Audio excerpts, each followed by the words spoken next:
Fala, meus queridos, tudo bem com vocês? Professor Leandro Algarte, terceira aula do CF1 Cinesiologia Básica, e hoje viemos tratar de um assunto que a maioria de vocês gosta, um assunto gostoso de falar, glúteo máximo, introdução da terceira aula já da Cinesiologia Básica. Mas antes de a gente iniciar, eu gostaria de deixar algum recadinho aí para vocês. Não sei se vocês estão gostando do desenrolar aí do Close Friends, mas eu estou gostando muito de participar desses grupos de estudos junto com vocês. E graças a Deus nós já estamos com um grupo de 19 participantes e hoje já teve mais 2. Hoje eu vou mandar alguns abraços aí para os primeiros que entraram, tá?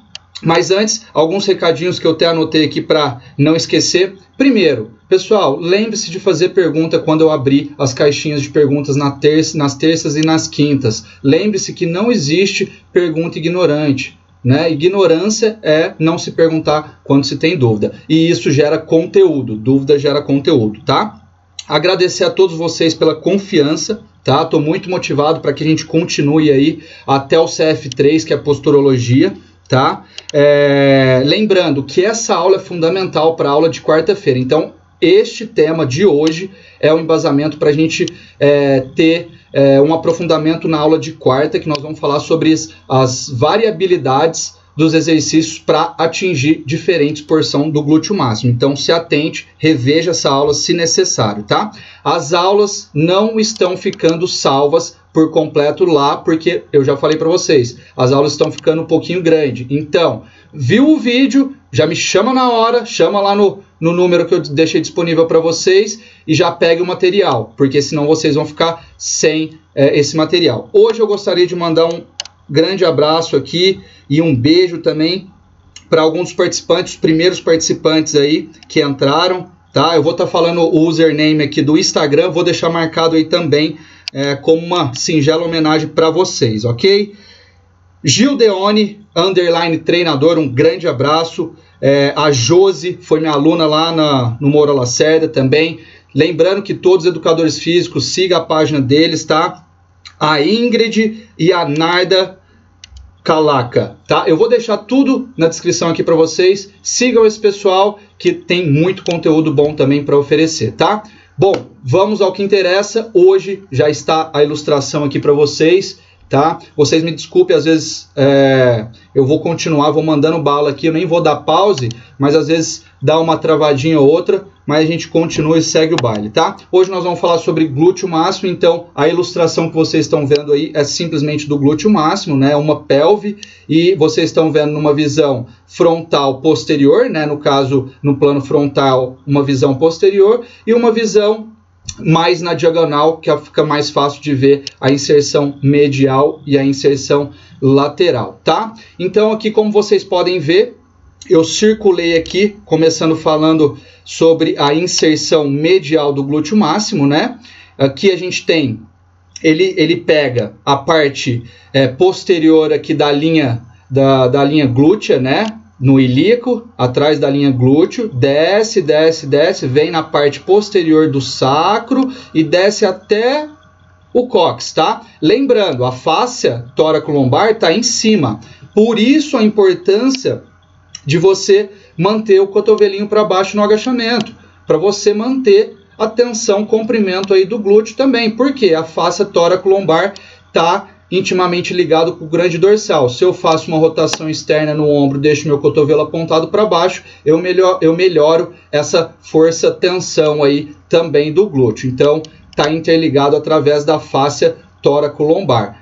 E um detalhe importante aqui que muita gente esquece, que nós vamos estar comentando no CF2, quando a gente for falar de análise biomecânica, é no leg press, um erro bem comum, que tem uma articulação. Eu até coloquei aqui, ó, não coloquei, desculpa, depois eu coloco e mando para vocês.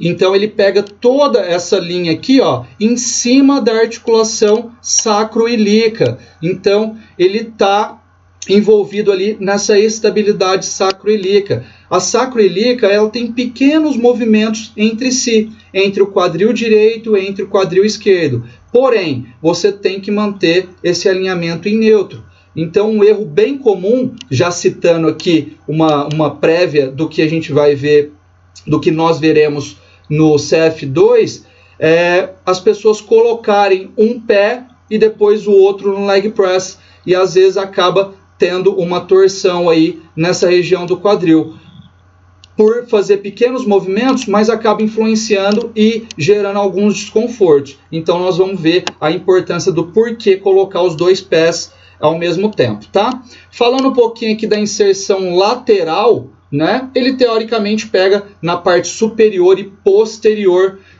do fêmur, tá? Então vocês vão ver que por pegar na parte posterior e superior, mais na parte lateral, ele é um forte rotador externo, tá? Lembrando que assim como na parte superior ele sobe e se liga com a fáscia tóraco-lombar, na parte inferior ele se liga com o tensor da face lata. Na verdade, a faixa do tensor da face lata, que é o trato iliotibial. Então ele desce e para lá no côndilo lateral da tíbia. E esse é um detalhe muito importante que vocês têm que se atentar, porque quando nós formos falar sobre as bases do agachamento e por que de você girar um pouquinho o pé para fora e já girar o joelho desfazendo o valgo, é justamente por causa disso, para que você consiga manter aquela tensão ideal, tanto no glúteo, na parte superior, mantendo o cotovelo voltado para baixo, e na parte inferior também. Então, o glúteo é muito importante justamente por causa disso, por fazer essa ligação de membro superior com membro inferior. Então, se você tem um glúteo forte, mais estabilidade na articulação sacroiliaca e também, como ele cruza a articulação coxo-femoral, se liga no fêmur, mais estabilidade coxo-femoral também. Ajuda na estabilidade contralateral da pelve também. Um músculo muito importante, não somente esteticamente, mas sim também funcionalmente, tá? Então, lembrando, é um músculo mais superficial que, na teoria, se você for ver, ele é um músculo completo, ele é um músculo único, tá? O que é isso? Um músculo único, diferente, um exemplo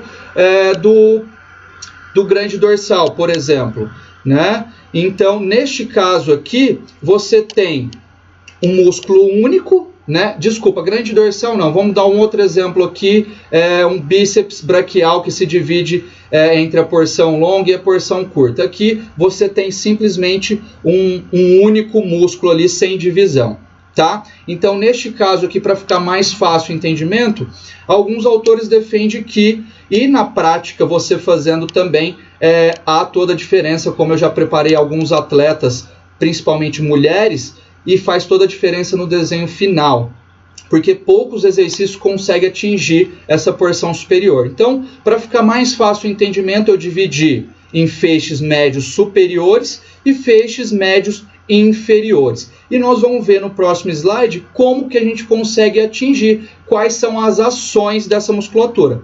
Antes de entrar no próximo slide, lembrando que, como eu falei para vocês, de maneira bilateral, numa cadeia cinética fechada, se você estiver avaliando numa posição ortostática, ele é fundamental para manter a pelve em neutro na retroversão, tá? Então, se ele estiver fraco, né, o ilio-psoas e o reto femoral estiver forte, ele puxa para frente e a gente tem uma inclinação anterior. Então, neste caso, ele consegue contrabalancear fazendo este movimento de retroversão em cadeia cinética fechada, ok? Então, a gente vindo aqui para o próximo slide, a gente vai encontrar um plano sagital, a vista lateral, tá? Então, imagina que a pessoa está fazendo, depois eu vou mostrar alguns videozinhos, a pessoa está fazendo uma extensão aqui de quadril. Ela vai ter uma solicitação maior desses feixes médios inferiores, essa verdadeira polpinha, a bananinha que a gente conhece aqui embaixo. Tá? Então, essa é a extensão. Então, ó, feixes médios inferiores do glúteo máximo é mais solicitado em exercícios cuja extensão do quadril é a ação primária.